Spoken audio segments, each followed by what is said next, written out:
Yo, what's up, everybody? So who's your favorite 11 players in the World Cup right now? Well, I'm about to let you know my favorite 11 players that I've liked in the World Cup throughout the group stage and even a couple of the games in the knockout stages, because the knockout stages are on like Donkey Kong. So before I jump into it, let me quickly say to you, if you want Ultimate Team coins, make sure to check out the description down below for footcoinking.com and use the code AA9 for a 5% discount. Now, with that being said, I'm going to start with the manager. And my manager has to be the Colombian man, because he's done a fantastic job with that Colombian side. They lost their most important piece in Falcao, in my opinion, and they've recovered fine. They've played great. James has been a monster for them. I think he's been a fantastic manager. Obviously, there's a couple managers I could say that could be up there with them. The Mexican manager, the United States manager, there's a lot of managers that have been great.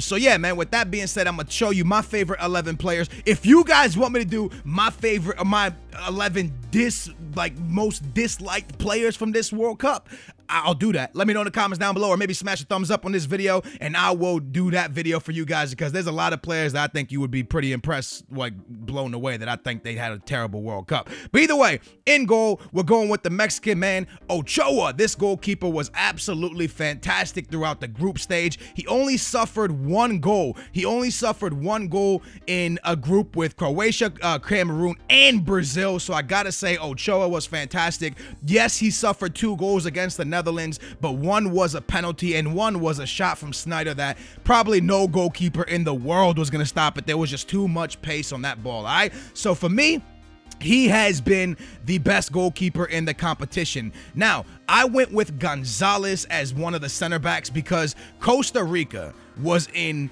my opinion, this is just my opinion. A lot of people say Portugal had the group of death. Possibly they did, but this, in my opinion, was one of the group of deaths as well. Costa Rica, Uruguay, Italy, England, that's probably the group of death. Costa Rica suffered 1 goal, and a big part of the reason they suffered 1 goal is because of this man right here, Gonzalez, the center back. He's a beast of a center back. I've seen him play, I've actually watched all of Costa Rica's games, and he is absolutely a fantastic center back, so he had to be one in that lineup. Beside him, I decided to go with Marquez. Now, I know that Marquez wasn't the best in the game against Netherlands. The penalty was given up against him, and a lot of people say Robin flopped. I'm not really sure. I'm not going to jump into that, but what I can say, throughout the group stage, Marquez was absolutely fantastic, and in that Netherlands game, he was great too until that 90th minute trip.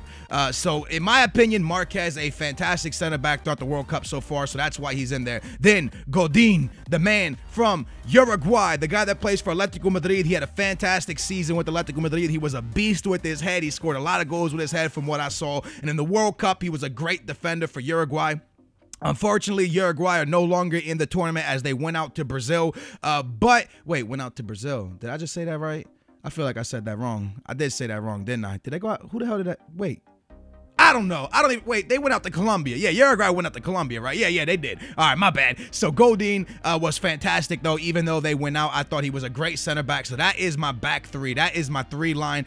Marquez, Gonzalez, and Godin. I thought they were fantastic. Now, I'll move to my left mid position where I got James. And in my opinion, guys, James is the player of the tournament so far. A lot of people are saying Messi. A lot of people are saying a lot of names. But in my opinion, James Rodriguez, or James, that's how he's said in Spanish. James, a lot of people say.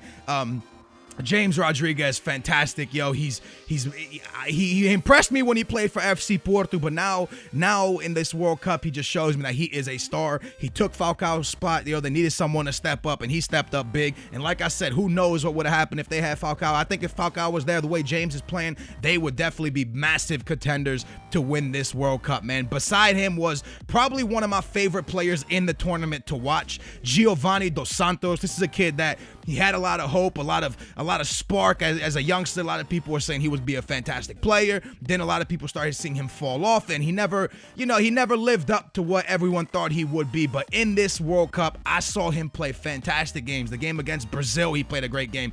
The first game of the World Cup that he played in, he played an outstanding game. Probably one of the best games I've ever seen Giovanni Dos Santos ever play. So Giovanni was fantastic, and the goal he scored against the Netherlands was sick. Beside him, I went with Matuidi because he is the reason France, in my opinion, are doing so well in this tournament. He's a ball hog in that midfield. He's always chasing the ball. He's like a bulldog, man. He's always winning that thing back. I just like Matuidi. I think he's a great player to hold up play, and that's the reason him and Giovanni Dos Santos are in my midfield. Now, Muller. Oh, baby, Muller. This guy just scores goals after goals after goals after goals. He's always scoring goals. He's the reason Portugal are at home right now. A lot of people are like, oh, Portugal at home because United States, because they couldn't beat them. No, Portugal at home because Muller gave us a hat-trick in the face, and because of that hat-trick, we weren't able to score enough goals against Ghana to put us through. So if Muller doesn't get that hat-trick against Portugal, Portugal wouldn't need that many goals against Ghana, and they'd probably still be in the competition right now. So Muller was fantastic. He's a goal-scoring machine for that German team,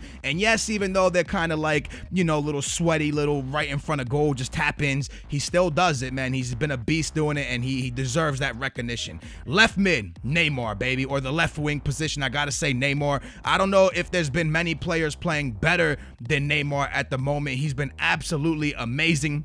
Him, Giovanni Dos Santos, and James, but more James, have been the guys I really liked watching. Neymar has been doing the damn thing for Brazil. Yo, he scores in like every game.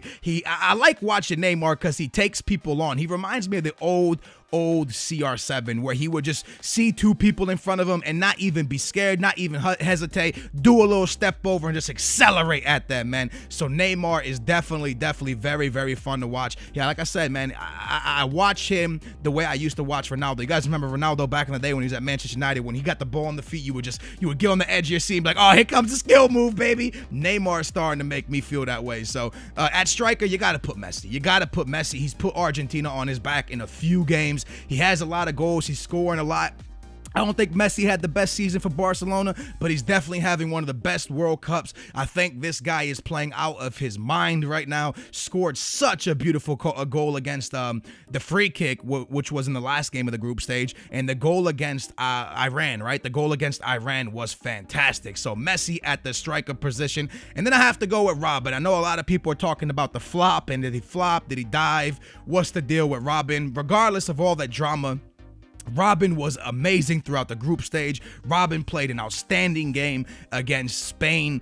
He was a big part of the reason they beat Spain. So in my opinion, Robin has to be the right wing. He's just really, really good. He's so damn fast, and he's been great in this World Cup. Boys, that's my favorite 11. Now listen, this is just my opinion. You don't have to agree with me, baby. I'm just saying these are 11 players that if I was putting the best World Cup team together right now of this moment, I would pick these 11 players right here. If you want me to do my 11 disappointments of this World Cup, let me know in the comments down below, and also smash a thumbs up. If this gets like 3K likes, I will do that video for you guys. And I want to say thank you guys so much for watching. That's my best 11 and my best manager so far. All right, real quick on your screen, boys, if you want to check out my second channel, all you have to do is click that box right there. It'll take you to the sports channel where I do UFC, Madden, NBA, a lot of sports games, WWE coming there soon. Also, if you want to click the other box right there, that will take you to my last career mode with Newcastle videos. Thank you guys so much for watching. The way you guys have been supporting the Newcastle videos, Newcastle manager videos are awesome, man. Thank you guys for the support. You guys are